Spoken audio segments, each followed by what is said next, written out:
All right, ladies and gentlemen, welcome back to the 700 Pelham Road Podcast, your one-stop shop for all things Jack State Gamecocks. My name is Caleb Williams, alongside co-host Jalen Cooper. Jalen, how you doing today? I'm doing pretty good. I'm doing pretty good myself. How are you doing? Dog, it's a late night, but we're in it for the long haul. Oh, yeah. You know they say, I'm here for a good time, not a long time. As long as the information is good, I think the fans will be happy. I, I think I'm right there with you. So we got a good episode ahead of us today. Like we said last week, it's a lot more enjoyable when it's coming after a win, so that'll help. Um, A win is a win. a win is a win at the FBS level, man. It doesn't matter who you're playing. So I guess we'll just jump right into it, man. Tough game, kind of a grindy, you know, every play counts type of game. Yeah. Kind of a typical, and it's typical Rich Rod fashion. Very, very exciting at the end. What wasn't typical Rich Rod fashion was we didn't really have much of an offense. No, not really. I mean, we had a good run game.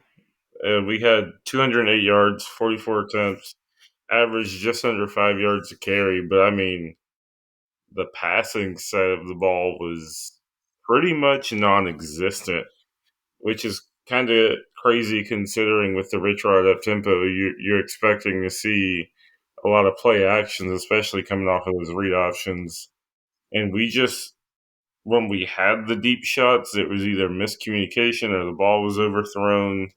It just never felt like the pass game could get going. Yeah, and I mean, I think one of the big issues was, um, UTEP played a lot of.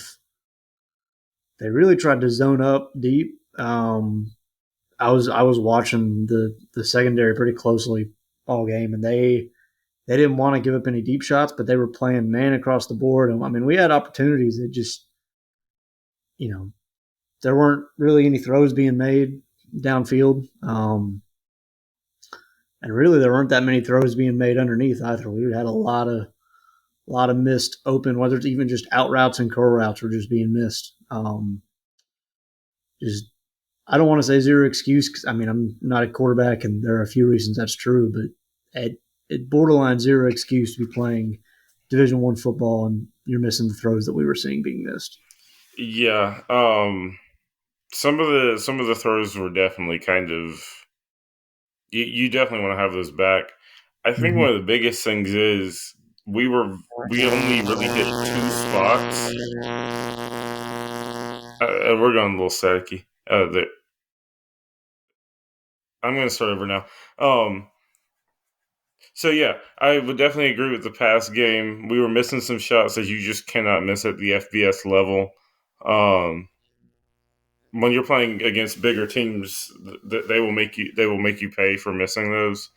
Um, I think we really only hit two main areas when it came to passing. It was a lot of very short on the outside, like screen wise, and then seemed like other than that, we were only going for the deep ball. Um, kind of wish we had tried to go a little bit closer to the hashes, especially when you have a tight end like Sean Brown, somebody who is on awards lists for preseason. We got to use him. We got somebody like that. We can take advantage of the mismatch, especially on those linebackers. Tear up the middle of the field a little bit, and I think we just really missed an opportunity there. Yeah, and I really only remember Sean getting one target, and ironically, it was on basically a back shoulder fade out of the slot, which is not a concept that he's really comfortable running because he's being asked to turn back over his shoulder and make a tough catch. Yeah, I was really surprised he didn't use the middle of the field. The guy, with his stature, his ability to run routes and make tough catches. Really thought it would have given. Really didn't matter who was at QB. Would have given them a chance to make some easy throws. I would have liked to have seen Sterling Galvan get a few more touches. I feel like they Yeah, brought him out there, and it feels like, to me, just off the surface, it feels like they brought him in passing situations.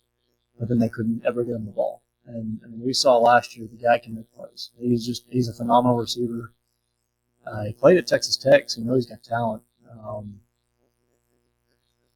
So I just would have loved to have seen more of the intermediate, middle of the field getting these. I feel like that's really where. I feel like that's Zion specifically. I feel like that's where he's at his best is when he's not being asked to make throws to the boundary, but throwing between the hashes. He's actually pretty accurate. So.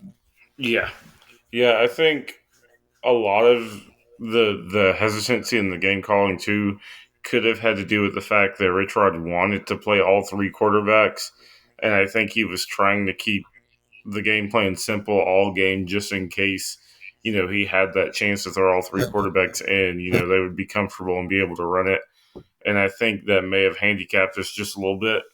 I'm hoping we can get that quarterback situation figured out. Because once we can get it figured out and be able to tailor an offense around a specific quarterback, I think we'll have much more potential to open the playbook up and see more of what we know this Jack State offense is capable of. Yeah, absolutely. You touched on Rutschrod wanting to play all three. We heard in his press conference on Monday, I believe Monday, that he has planned. He will be playing Logan Smothers and Tayshawn Smoot both this Saturday. So we'll see all three for sure. Yeah. This Saturday, and this isn't just discounting ETSU, but it's a little easier to do that against an FCS team versus not a bad FBS team in UTEP that is looking to make a bowl game this year. Yeah. So we're going to see what we got this week for sure. Yeah, I'd like to see the passing game open up a little bit. And I know that we're a run first team, but I want to see them use the pass to set up the run. It feels like right now, just me being not a football expert, it feels like teams are really right now they can kind of stack the box. Yeah. Whether it's 7, 8 guys in there, and I'll be honest, even with a good zone read QB like Zion Webb, it's tough to run against a 7-man box. It just is. You've got to be able to make throws on the outside and force that 7th guy, out in the coverage. So.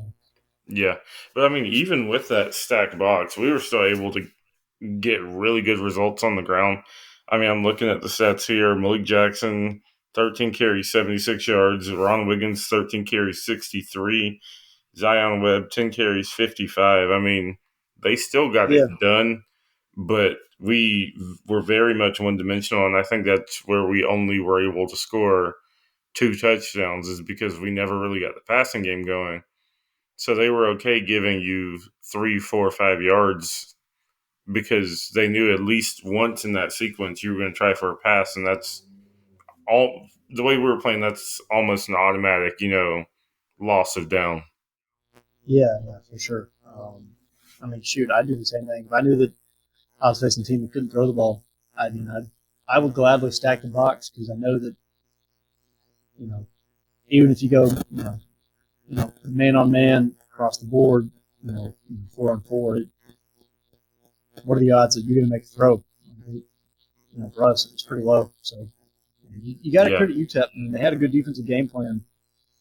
Stack the box, force Zion to throw the ball, and make throws he's not comfortable making. And it worked. You got to give him credit. Yeah, it definitely worked, but luckily we were able to come through with the win. Had 2 touchdowns on the ground, 1 each to Malik Jackson and Ron Wiggins.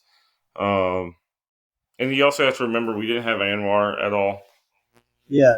I was thinking we were honestly going into the season with a 1-2 punch of Ron Wiggins and Anwar, but Malik Jackson gives us 3 solid running backs. After seeing his performance, he had that one big run. I think it was like 45 yards, and then punched it in right after. Dude proved that he can hang around with the guys in the FBS. Again, it's UTEP, so it's not like it's some top 25 team, but the talent level is still different than the FCS. So these guys definitely prove that they can hang around. They have the the size, they have the talent, they got everything they need, to get a win, no matter how it came across. Yeah, no doubt. Malik, he's kind of that change of pace back, from Ron and from Anwar, who a little more sturdy, between the tackles guys, and Malik, he's kind of that one cut, find a hole, and and run as fast as he can, top running back. And I mean, like you said, that big play was a big reason we scored. I think our first touchdown was, I mean, he broke, found a hole, uh, found grass, and got into the red zone, and then from there, it's just a matter of punching it in. So Yeah. I think when Anwar comes back, whether it's this week, next week, before, I don't know. Like you said, we've got three really good running backs, and really, regardless of who is at quarterback, a good runner. And then we even saw Logan pull his first read option. He got hit pretty hard. Yeah. He got smacked, but I mean he showed that he's willing to run. I think that's the big thing in a Rich Rod offense. It's not so much whether you can, it's whether or not you are willing to. Yeah. And we know that Tayshawn and Zion are willing to run. I mean, Tayshawn, I think, runs like a 4.4. He's insanely fast. So, yeah, I mean, there are some positives, though. We didn't have any turnovers. Yeah, huge. Outside No of turnovers, very few penalties. Yeah, we had, one really bad pass interference call in the end zone that cost us. Yeah, I went back and watched that one, and I don't agree with the pass interference whatsoever. No, I mean the receiver was pushing off, and I mean it looked like it was contact both ways, and our guys just the one who got caught, but shouldn't have been a PI call. But that's not like, again, it was a bad call, and that's really one of the only big penalties we had. I mean, we had the targeting, which was close. I still think that's a bang bang play. I think they should have just left it. It looked like the contact was shoulder first on the screen, and live it certainly did look like targeting. And usually, you watch on TV whenever they say that slow motion kind of makes things look worse than it actually is. If something doesn't look like targeting live, probably isn't targeting. But that's neither here nor there. I think it was the first half penalty, so he'll be back for this week. But yeah. But yeah, I mean, we didn't play sloppy. Like, it was just execution, really, offensively. Defense was outstanding. Absolutely outstanding. I think we had two forced turnovers, I think, fumble and interception. Yeah, so we No, had three. we had three. 2 interceptions. So we had the Larry Worth sack, the strip sack. That one was amazing. Which he's the one who ended up picking up the targeting. So that hurt us a lot in the second half. But Colby Fuquay had the interception on their first drive of the second half. I mean, they looked like they were going to march down the field. They were picking up some momentum, which was huge because they had just scored a touchdown going into the half. So for us to kill that drive for them coming out of the locker room, Colby Fuquay, that was a solid interception. And then, of course, the interception that everybody will watch, several replays of throughout the CUSA season. Jeremiah Harris taking us to the promised land. Yeah, J-Ro here's the thing. I mean, I think it's been talked about on Twitter, like how poor UTEP's offensive play calling was those last two downs. And it's 3rd and 1 and 4th and 1. You don't try to run it once with timeouts on the board. Yeah, it didn't make any sense. But I mean, even if that fourth down play call is a good play call, it was a late throw. He also lobbed it up there. He didn't. Yeah. It wasn't a direct pass whatsoever. Watching the replay, Jero had plenty of time to sit back and see exactly where that ball was going. Yeah. I mean, he made a great read. Um, great read on it. Timed it well so that he didn't have any contact. Um, I mean, 3 turnovers to start the year. I don't think we had. I mean, obviously we didn't have any, so that's. I mean, you're already starting with a +3 turnover margin, which I imagine you keep. If you keep winning the turnover margin, you're going to win a lot of games. I mean, let's call it how it is. That's how you win games in college football. Is you don't turn the ball over and you force turnovers. Yep. So, I mean, honestly, overall, that's a really solid game. Obviously, it's not a great game, but it's not a bad game either.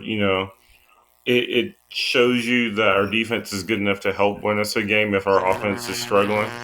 Because I think if I remember right, even though we did score 2 touchdowns, we had short fields on both of those relatively. Um, so, our offense struggled a little bit, but that just proves that our defense can help us win a game when we need it. Um, and hopefully the refs can get a little bit better as the season goes along. yeah, absolutely. I mean, we got a good week this week, and we'll get into it here a little bit. Like, this is a good kind of get right week, where the offense I don't want to say open things up too much. You don't want to put too much on tape before Coastal Carolina, but it's a good week to kind of iron out some kinks, get Yeah. ready for a really, really tough stretch of games. I think to play 5 or 6 straight bowl teams in a row, maybe even more than that. I mean, I actually think every team left on the schedule besides Louisiana Tech and Mexico State. I think 9 of the last 11 teams on the schedule made a bowl game last year. Yeah. Well, sorry, 8 of 11 because ETSU is FCS, but still, like that's 8 of your 12 teams on your schedule that made a bowl game. That's in your first year in FBS. That's a pretty tough schedule. Yeah, it's not a super like cupcake schedule, um, but I think the first game proves that at least a good majority of this conference we can hang around with, um, if not come out with a win one way or another. I Yeah, I mean, mean, I think we were talking, outside the episode. Seeing the way that we played defensively and knowing that the offense has so much room to grow. I mean, I see if they keep working, I see 6, 7 wins on the schedule. I mean, I really do. yeah, 100%. Looking at how some of the other CUSA teams played in week 0, um, it seemed like everybody kind of has a lot of rust or had those jitters for the first game, which I think also may have been a big thing for us. First game of the FBS, I'm sure there was some locker room jitters and some nerves that just kind of naturally creep in no matter what any athlete will say. Um, so I think having this second game before Coastal will definitely help. 100%. I guess before we get into the week 2 preview, we should probably talk about the quarterbacks because I know, being at the game, leaving the game, um, talking with some people afterwards. That I'll be honest, quarterbacks were underwhelming. We only saw 2 of the 3, and we only saw one of them for a single possession. Um, Still think that was one of the weirdest decisions of the game. yeah, I feel like if you're going to bring in Logan Smothers, you bring him in at the beginning of the second half when you're not moving the ball. You Yep. want to try something new out of the half. Now, um, Logan obviously very talented. I don't think anyone would deny that. He's a former 4-star, really good player. I mean, he went to Nebraska, and Nebraska is one of the best football programs in the country, regardless of how many games they win. Yeah. And first play, I think, was the zone read play, and he kept it. Got hit really hard. I mean, he just got popped, but then he got right back up. Now, that was probably adrenaline, but you give him credit for being willing to keep when he was supposed to and not being afraid to take a hit. I don't really remember the second play too much. I think the second play was another zone read. Okay, and he may have given on it, but I can't remember. But then the third play, which was just a bizarre play from start to finish, I think they went 5 wide, and he got the snap, looked downfield for maybe a second and a half, and then scrambled. And it wasn't a draw because there was no blocking downfield. I mean, everyone was running routes. It was almost like he saw. I mean, I hate to make a joke about Sam Darnold because I know that for Jets fans and I guess even USC fans, it's probably a sensitive topic. But, I mean, he looked like he was seeing ghosts on that play. I mean, he just literally, just for no reason, scrambled out of a pretty clean pocket. I went back and watched it. He had good protection. I mean, no one was open at the time. None of the routes had developed at all. Yeah. So, I mean, it was a weird 3 and out there. And I get that Zion wasn't playing well, but I feel like if you're going to put Logan in, you put him in earlier and give him a few possessions to get the rust off. Yeah, that was just overall that was very weird because you see him come out, and so I'm thinking, okay, Rich Rod wants to take the offense in a totally different direction for this last quarter, and to see, I know it was 3 straight. Well, ended up being 3 straight run plays. I can't remember if he took it or kept it on the second one, but to see 3 straight run plays and then no more of him was very weird.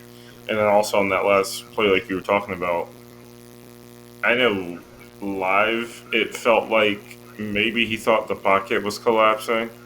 But like you said, you go back and look, and for the most part, protection was pretty solid there. Just could have been a high adrenaline, high intensity, maybe nerves kind of situation of the pocket was closing maybe a little bit faster than he wanted. So, in his mind, the only option was to get out. And, I mean, to be fair, if you go back and look, if he had been able to get through that hole clean, then there was a good chance he picked up the first down. So, maybe he thought he had a little bit more of a hole or a little bit more time, to get through than he actually did. Who knows? I just hate throwing him in there, especially since I think at that point we were only up 3. So it's just a really weird spot to put him in. You'd prefer to see him come out of the half, give him multiple, possessions to work with. But, the one at the beginning, I think it was the beginning of the fourth quarter, it just felt really weird, and it didn't feel like it was strategically planned at all.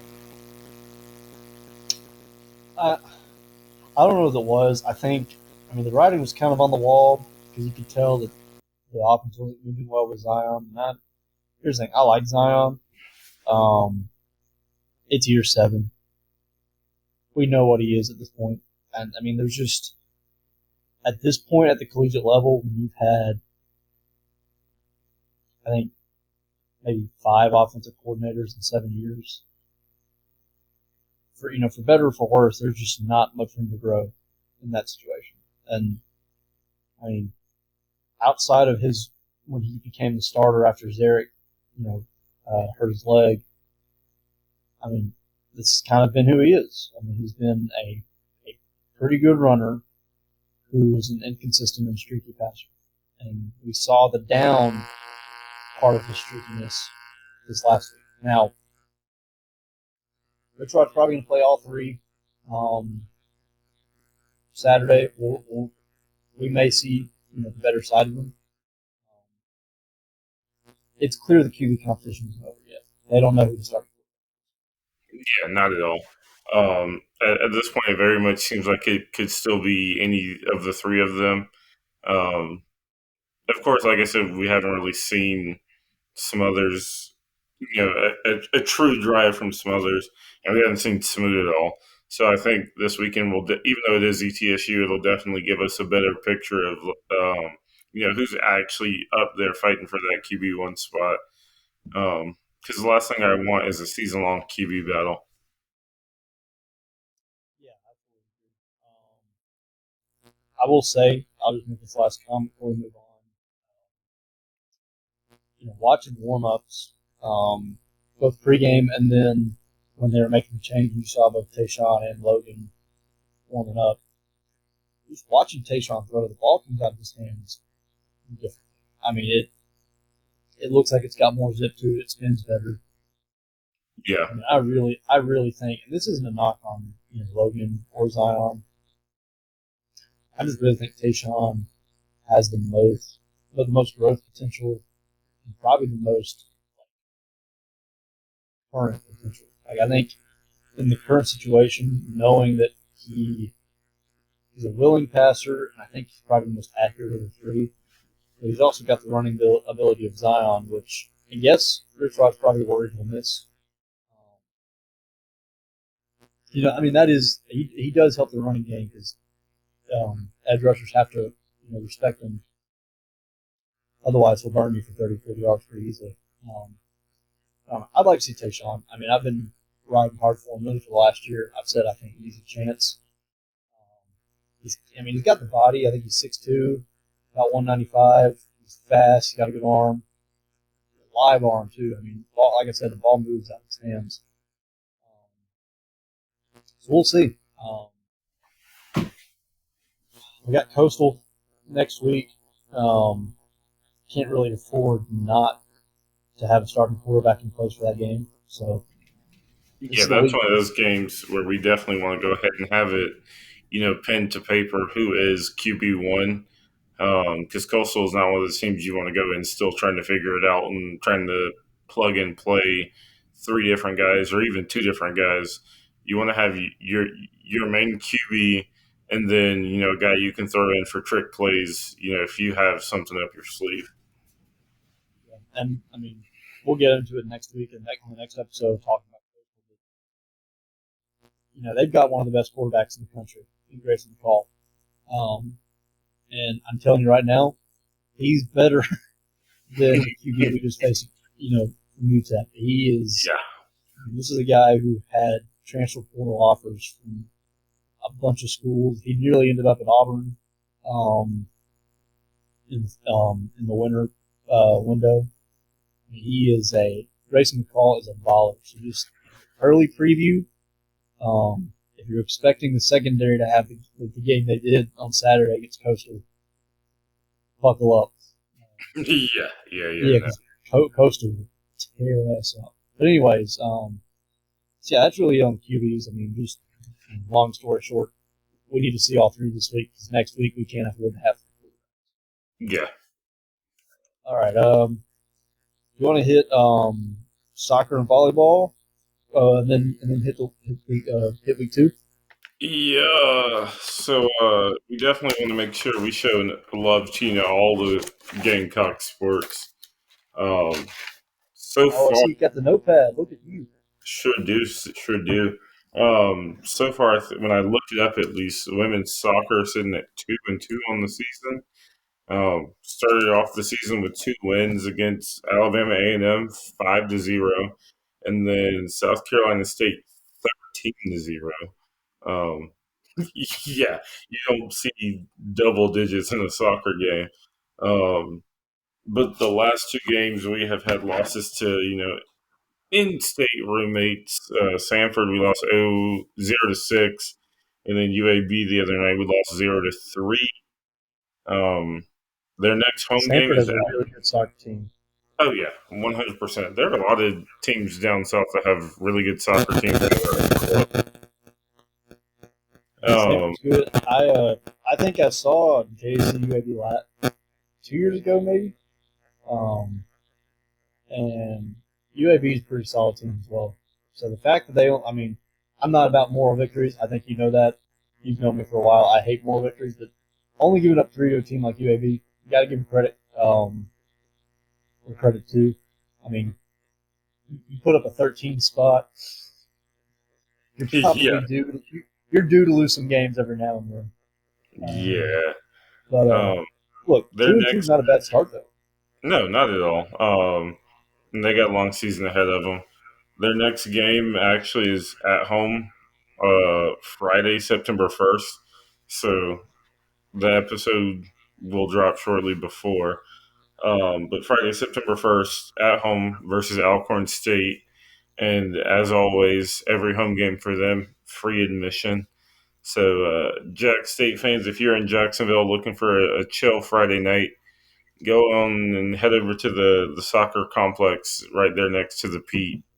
Catch a women's soccer game. Um, other Like he women's. said, it's free, so there's no excuse not to go.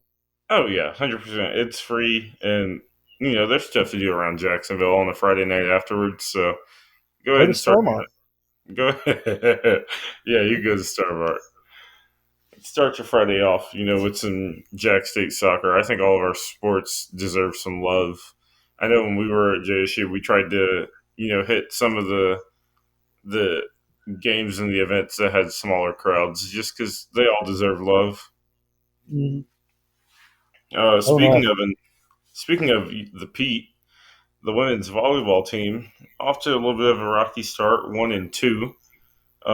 But we know from past seasons, 1-2 is a slow start, but we will definitely rebound. Those women are absolute beasts on the court. They're Um, monsters.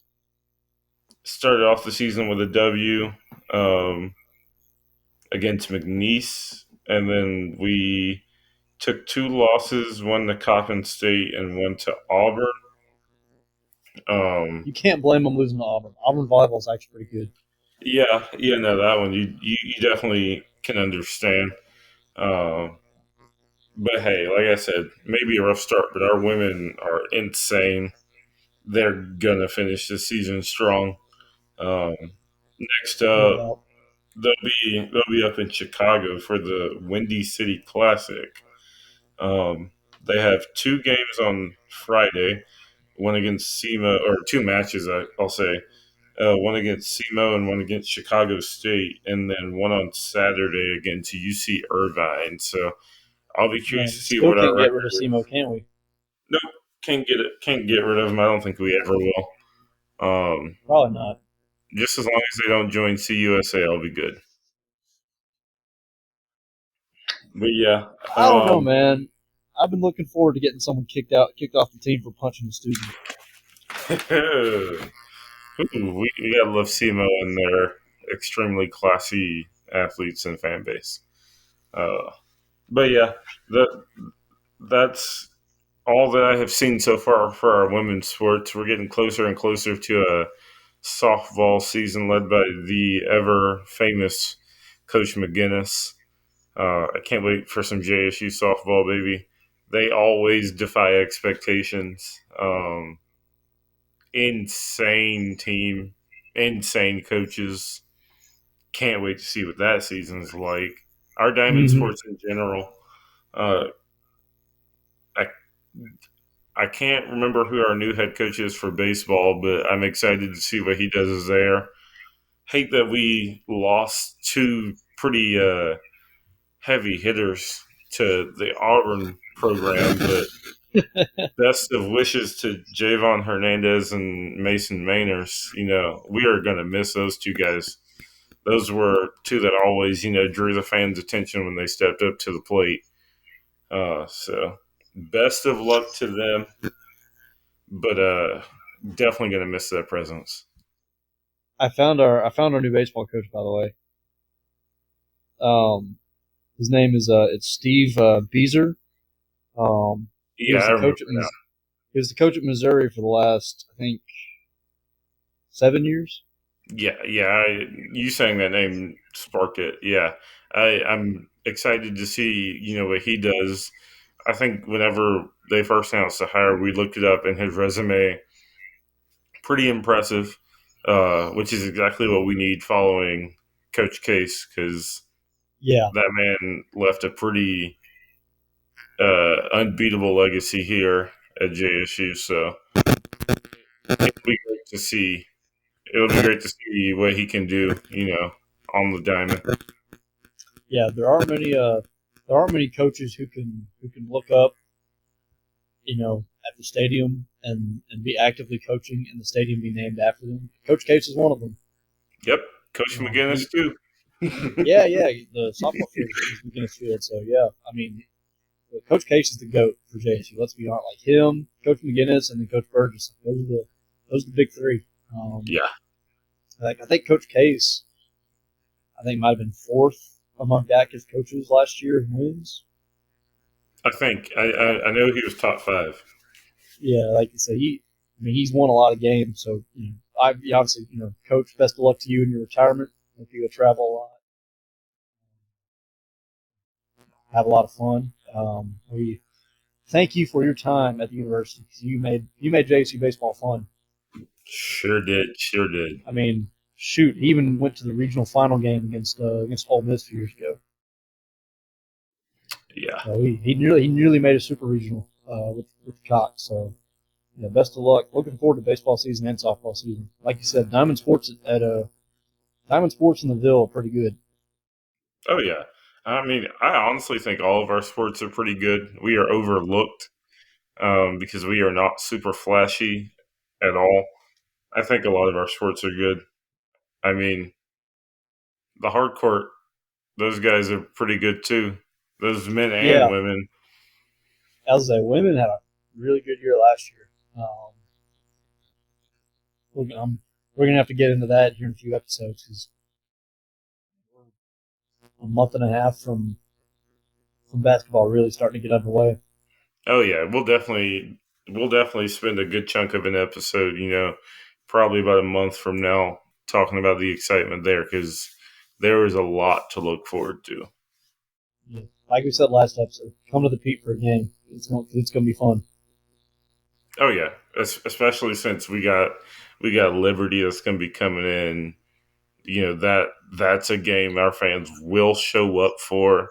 They're gonna pack the house out. They're gonna make sure the fan presence is felt for that game. So yeah, definitely try and come out to a game at the Pete.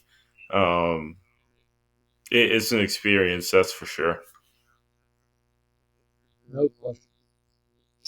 All right. Well, I guess that leaves us one big ticket item left. We got to preview this football game on Saturday. Yeah, we sure do. East Tennessee State at home. I think it's a 1 o'clock Central Time kickoff. It is also band day for the Marching Southerners. For those of you out there who don't know, the Marching Southerners are JSU's marching band, and band day is basically when we invite all the area middle school and high school band kids to come out and play a couple of tunes on the field with the Southerners pregame. That always brings a pretty good crowd. Um, it's usually a couple hundred students, and of course, their parents and their families are going to come too because it's a big day for them. It's fun. They get to play with the Southerners. For a lot of the kids in the area, it's a pretty big deal. A lot of their band directors were part of the Southerners, so these kids always love that day and look forward to it. So we should have a pretty good crowd. 1 p.m. kickoff should be considerably cooler. I think when I was looking, it's mid to low 80s is the high, which is a lot different than 96, 97. Um, so hopefully we get a better crowd for that too. And I know Bama and Auburn don't play until late, so hopefully they don't draw too much from our crowd. I don't think Auburn will. I mean, it's a 2:30 kickoff, but they're playing UMass. The only reason that it'll fill up is because it's Hugh Freeze's first game. But yeah, Band Day is it's a big deal in JSU. And like you said, the crowds are always. That seems like it's always the most well attended game of the year. And part of it's because you got 700-800 extra people between students and parents who are there. Um, sometimes more. But yeah, I mean, looking back at ETSU, I only remember us playing them once. I think that was the first round of the playoffs in 2018 before we went to Maine. If I'm correct, we played them in the first round. And I thought beat them pretty good, but I can't really pull it up. I'm not sure if it was the playoffs. I can say for sure since then they have gone downhill. I was looking earlier. Their record last year was 3-8, and they were 1-7 in their conference. And I mean, their three wins were not against anybody super remarkable. They had Mars Hill, which I think is a D2 school or very, very low FCS. Then they have VMI and Robert Morris, two schools who are not necessarily widely respected when it comes to football in the FCS. And then, I mean, they had losses to some pretty solid teams. They lost to UTC, who I know was ranked last year in the FCS, at least when they played. And then they had Sanford, a loss to Sanford, and a loss to Furman. So, I mean, it's at least looking off of last year, they're not a very strong team. Um, Not somebody we should be worried about. Also not somebody we should be toying around with. Not to sound cocky or overly confident, but we should walk in there and walk out with no less than 42, 45 points. I'll be a little concerned if we don't. Again, it's not a knock just saying ETSU, they're terrible at football, whatever. But when you're facing a bad FCS team, and you're a team that went 9-2 last year, won their conference, coming off a big week 1 win, week 0 win. You can't come in after having a week of offensive struggle and then just lay another egg. So yeah, I'm looking for Rich Rod to run up and down the field, even if it means Yeah. keeping the foot on the gas late, just to get these guys some experience and go in full speed late in the game.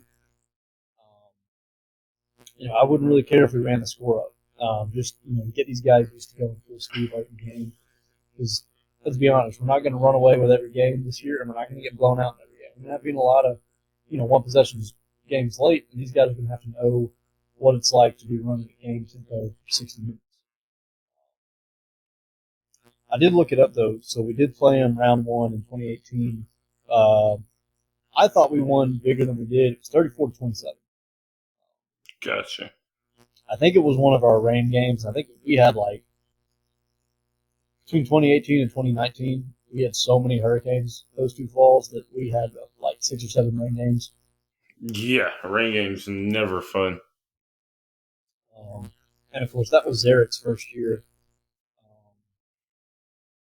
So a lot has changed. I mean, we've gone through 3 offensive coordinators in the last however many years since that. I think this is year 5 since then. We've had 3 offensive coordinators in that time. So the team you see today looks nothing like that squad. Oh, yeah, no, not at all.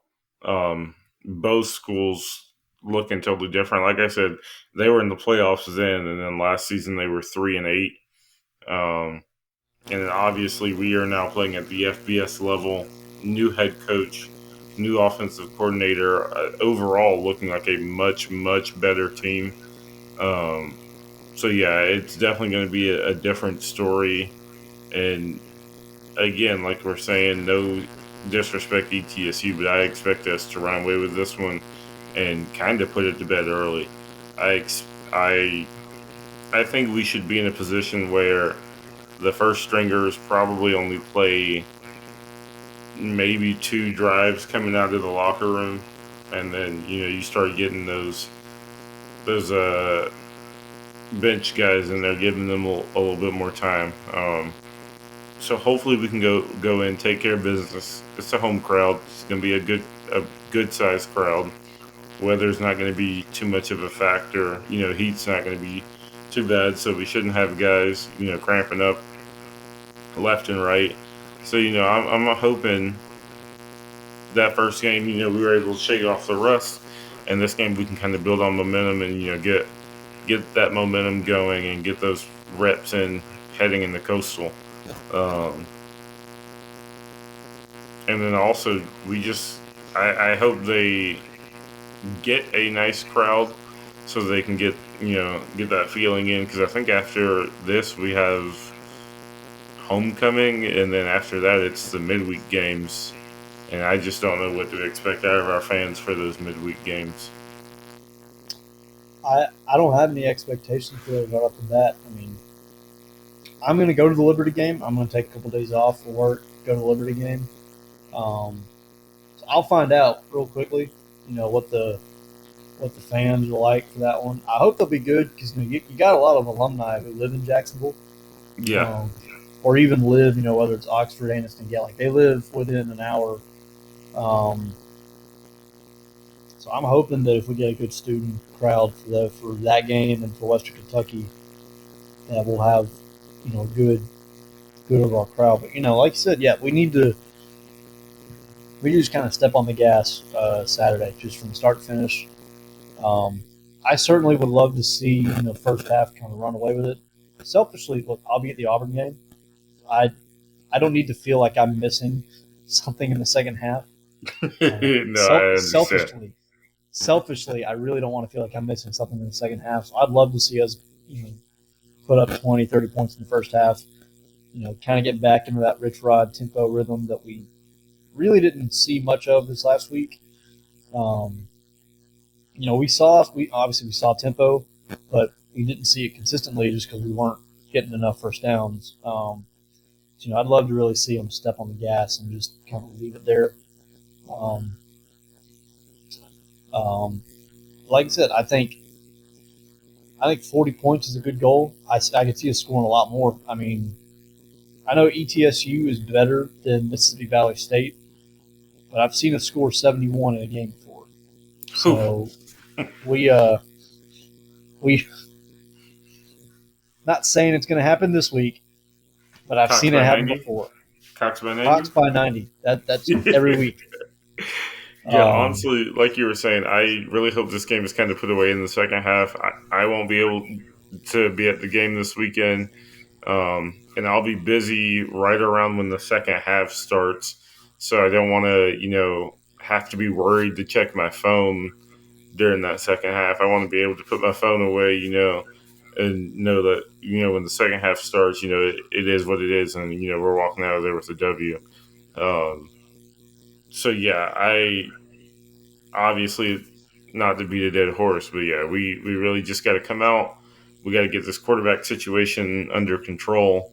Um, One of these guys just has to be confident walking in there. This is my job. I'm gonna make coach take it away from me. Um, mhm. I think that's the mentality they have to walk in there with. Not I'm trying to win the job.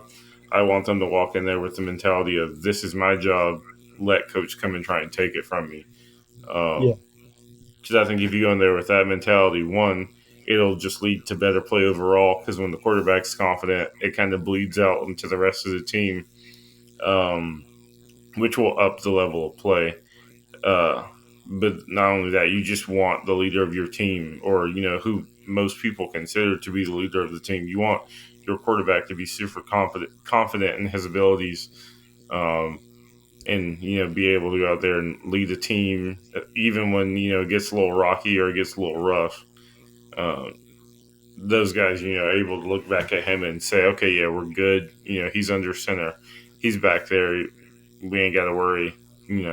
So this week will definitely be a good week for one of them to kind of shine and stand out above the rest. Yeah. No question. I'll tell you what I look for in the QEs this week. I know I've mentioned his name before. I really think that this is a week where if Tayshawn's going to have any chance at getting the job, this is going to have to be the week for him to do it.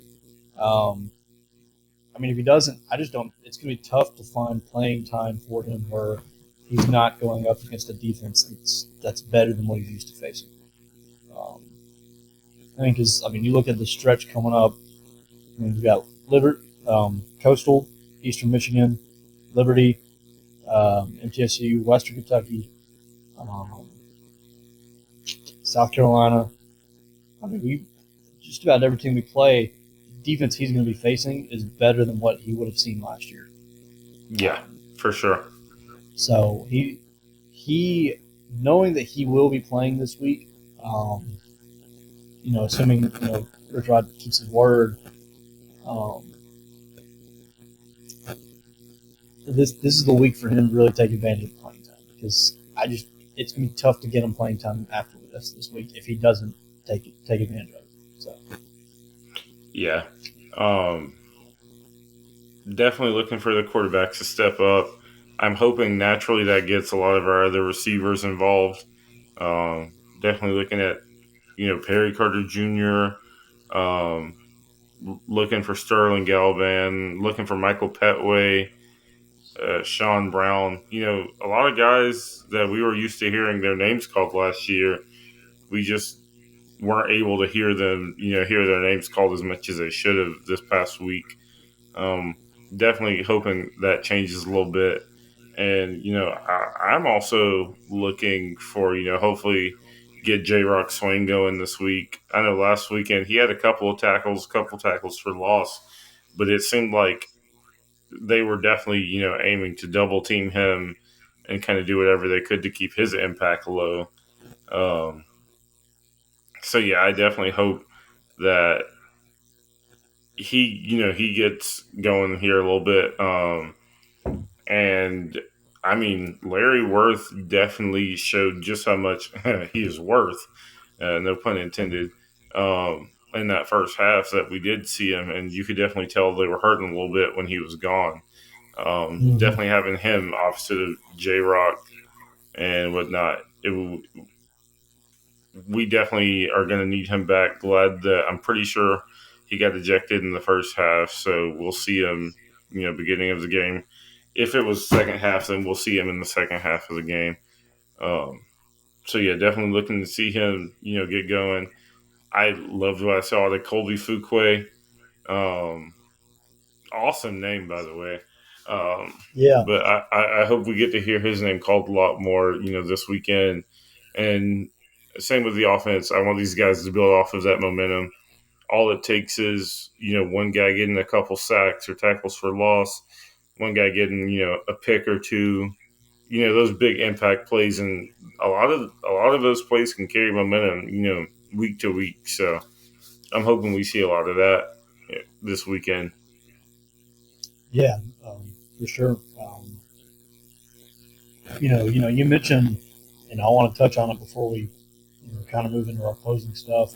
You mentioned J Rock kind of having a, I don't want to have talk, I don't want to say quiet game, but not up to his normal standards. I was noticing a lot that they made a point to run a lot of outside zone away from him. Yeah, They did. they They were didn't doing want him. whatever they could to avoid him for sure. Yeah, I mean they in the running game they ran away from him. They in the passing game. For those of you who are who know football, you'll know what I'm about to say. Um, we saw a lot of I saw a lot of full slide protection. In their play action game in his direction, Yeah, making sure that he was having to go up against guards and centers instead of tackles and tight ends. So he was facing, you know, a lot bigger offensive linemen than he was originally supposed to be matched up on, in the passing game. And then, in the running game, they made sure not to. They didn't put the ball anywhere near him. Now the few times that they did, you saw him disrupting the play. Um, but they made sure to get into plays where they weren't running straight at J Rock. And I mean, I don't blame him. He's one of the best players in the conference. Um, but I'd love to see, maybe I don't mean this the wrong way, maybe against an ETSU team that maybe isn't as good as game plan. We hope we can see J Rock get some big hits. Because I mean, I know you remember some of the hits he had last year. You can feel them from the stands. dude is a monster, an Um, absolute monster. so yeah, hopefully this week goes well. I'm sure it will. Rich Rod's not the kind of guy to lose games I don't mean, I don't mean this slightly, but I mean, he's not the kind of guy to lose games to inferior opponents. He just, his knock was always not being able to win the big game. Um, when it mattered most. But there's no pressure really this year, so Yeah, we can just kind and I of keep mean, swinging. starting off our FBS campaign 2-0, even if one of those losses even if one of those wins would be to an FCS team, starting your FBS campaign off 2-0 is a really big step in the right direction. Um, Mm-hmm. Especially when I saw a lot of predictions on Twitter and otherwise that had us losing to UTEP like 10, 13, 17 points. So for us to win, albeit close, we still won. And now, hopefully, going into this, getting a win and starting off 2-0, really big momentum. Really big, kind of punch in the mouth to all of our haters. Yeah, One step closer to beating that 4-8 ceiling. I saw a lot of predictions about. Um, so yeah, we good secondary game after kind of dipping your toes in the water in that first week. Good secondary game to step back, reanalyze, and kind of use as a springboard going into our gauntlet of a season. yeah, absolutely. So I guess that pretty much wraps it up. I do have one thing I want to say though. Um, uh, this kind of popped. So we're recording this late Thursday night into Friday morning, and it's going to be edited and released Friday morning. So it's going to be a long night. But for those of you who are watching Florida, Utah, and you had Spectrum tonight, Taylor, did you hear about this? No, what happened? Did it just like completely black out or something? So Spectrum and Disney are in a they're in a standoff right now.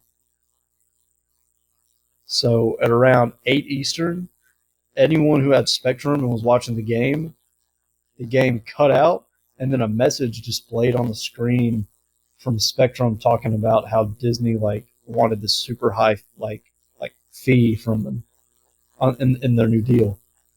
Oh no, you can't cut out mid game like that. No. Now I'll say this. So on my phone, and like on my laptop, I couldn't watch games on my Spectrum. I used my I had to go to my dad's Dish account to watch games. But on my TV, it was the weirdest thing. I'd never had issues, and I would like exit the app and come back in to ESPN, and it would still let me watch the game on my Spectrum account. It was the weirdest thing. But like across the world, people who have Spectrum, every Disney channel that is on the package just was removed at 8 o'clock. Yeah, for what was supposed to be a big game, that sucks that it cut out right at 8 o'clock. Well, That's insane. think about it. Disney owns ESPN. They own FX. They own a few other ABC. channels. Yeah, like they own the SEC and ACC channels. Look, I'm no mathematician here, but week one of college football, you can't be cutting out 95% of your college football networks. Yeah, I mean, as crazy as to say, it's good it happened on a Thursday, and hopefully they can rectify the situation before Saturday. Because if that had happened in the middle of a big game on Saturday, you would have some angry, angry, angry fans. Yeah, I mean, you'll have people switching from Spectrum to other places overnight. I mean, I even looked in like after it happened, I started looking into like YouTube TV and stuff because I was like, I can't not have ESPN. Like I know that I have Dish with my parents. It's like I can cheat the system, but like I cannot imagine someone not like a football fan who has Spectrum not being able to watch ESPN. Yeah, I don't no. know how long it's like. I don't know how long it take to resolve it. But man, I nearly put something. I meant to text you about it before we started recording, but it. I called my dad and he was like, "Yeah, the internet is blowing up right now about it." And I was like, "Yeah, I bet." Yeah, I'm sure their customer service line definitely was extremely busy all night. So I'm Mhm. sure they will try and get a resolution as quick as they possibly can. Because, like you said, if not, they're going to lose customers quite literally overnight, so that people will be able to watch the games this weekend. It's week one of college football. People are going to make sure they're able to watch the games. Yeah. Let an LSU fan or a Florida State fan not be able to watch the game on Sunday night. Oh yeah, See no, what they don't want to. They don't want to see deal what with that at happens all. to let those drunk angry Cajuns get going if they can't watch the game. Yeah, no, they don't. They don't want to deal with that at all. So No. if they're smart, they will resolve. Which we've seen several cable companies have disputes with Disney over ESPN packages. So I mean, I'm sure we will see this resolved fairly soon. Yeah. It shouldn't be a big problem going forward. But hey, if we have to talk about it next episode, then we know something's up. Yeah. If it's still on the agenda for next week, something has gone wrong. But anyways, man, it's been a good episode. I mean, It really we has. officially we've officially recorded it on 2 different days. Um, we started recording on Thursday. We finished the episode on Friday. We But we got it yeah, done, we sure and that's did. what matters. One hundred So percent. so Before we head uh, out, free plug, Apothecary in Jacksonville. Great yep, place. Great little self tap wall bar. I know last week they were running a couple specials during the game. Anytime JSU scored a touchdown, it was 50% off on the tap wall for the next 5 minutes. I heard that was a hit, even though we only scored 2 touchdowns. I heard one, it was a packed house in there, and whenever JSU scored a touchdown, people ran for the walls. Um, so I heard that was a pretty big hit. And then, JSU won, so they gave everybody a 10% discount. Um, and I know both of us actually went after the game, and yeah. I was talking to the owner, and he said as long as they can show the JSU game on TV, whether it be a home or a road game, they plan on running those same promotions. So I mean, if it's a home weekend and maybe it's too hot for you, or you don't want to deal with the crowds, We go got on an over option. to Apothecary. Hey, I mean, this week might be a good week to go because that tap wall might be 50% off for a good majority of the game if we can score touchdowns the way we should. Um, and then Yeah, hey, yeah, for sure. I mean, if we have any road games on a major TV network that they can access, great place to go watch. Get you some cheap beer, great time, and you can bring your food in from any of the many amazing places to eat around Jacksonville. So, go drink some good beer, eat some good food wherever you may choose to get it from. Um, I will always shamelessly plug the Rocket and Oh Jeffersons and yeah, Struts, um, Coop. and of course Cuda Browns. Yes, but there are plenty of other places to choose from. You got Heirloom, you got Mongo's, you got several fast food places. You have KT Hmm. Pho, and that's just kind of scratching the surface. So you got plenty of places to grab a bite to eat and walk on over to the Apothecary and catch a game. The weather is going to be great, so I'm sure sitting on the patio would be quite nice. Oh yeah, Uh, that's actually be perfect weather for that. oh yeah, so a little free plug there. We are not Yeah, sponsored by them at all, but yeah. No free shout outs, but definitely wanted to help them get some business because that is a place I think Jacksonville needs to keep around. So we will do hmm whatever we can to keep the business going to them. no question. We're all about the local businesses, and like you said, Apothecary is one of the best. Good atmosphere, live music, plenty of TVs with whether it's football, soccer, baseball, bat. They got it all. I Um, don't know if you saw, but they also got a Golden Tee arcade game in there. I saw that. I saw that. I didn't. I didn't. I was going to go hit it up, but I didn't. But I saw that. So I think next time I'm in, I'm gonna have to go try it out. I'm sure that gets plenty of attention. Get a little fun in your system. Go over there, and everybody tries to beat each other's high score. Uh, Oh yeah, yeah, I definitely got to check that out next time I'm in there. yeah, no Um, doubt. but yeah, I mean, they always have plenty of board games, tabletop games. They got a little space in the back for cornhole, and usually on the weekends they have live music. So yeah, definitely a great spot to either start your day or end the night.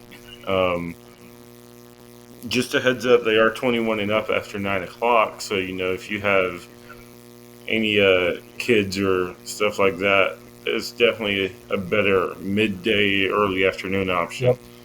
Um, Yep. But No a great question. place to chill all around. It is a good place to chill. It's a good atmosphere.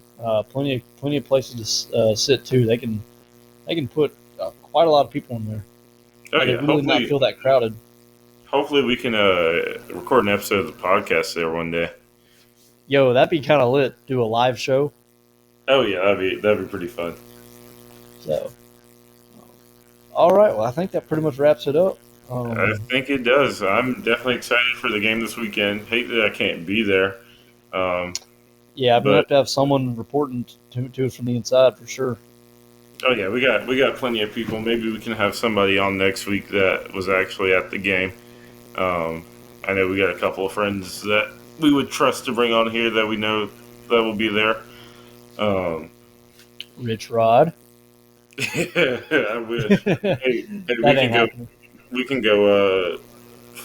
I guess not photobomb, but video bomb, whatever his radio show at B Dubs on Monday.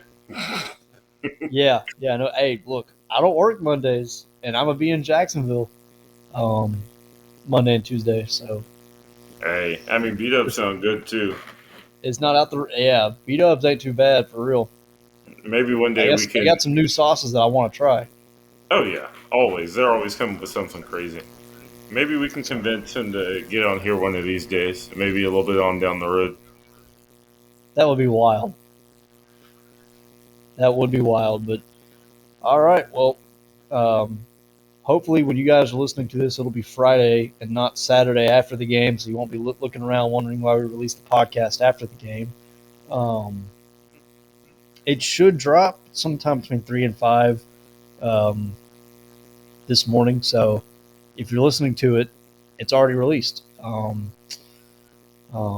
So yeah, thank you guys for the support so far. We've had a lot of fun these first 2 episodes. We're going to try and get to a little bit better of a recording schedule going forward. But that's all me. That was my fault. But it is what it is. I think Life happens sometimes. We'll life figure it out. happens, man. I'm a first responder, so it is what it is. So yeah, thank you guys for coming out. We'll see you guys next week. Go Cox. Go Cox, baby.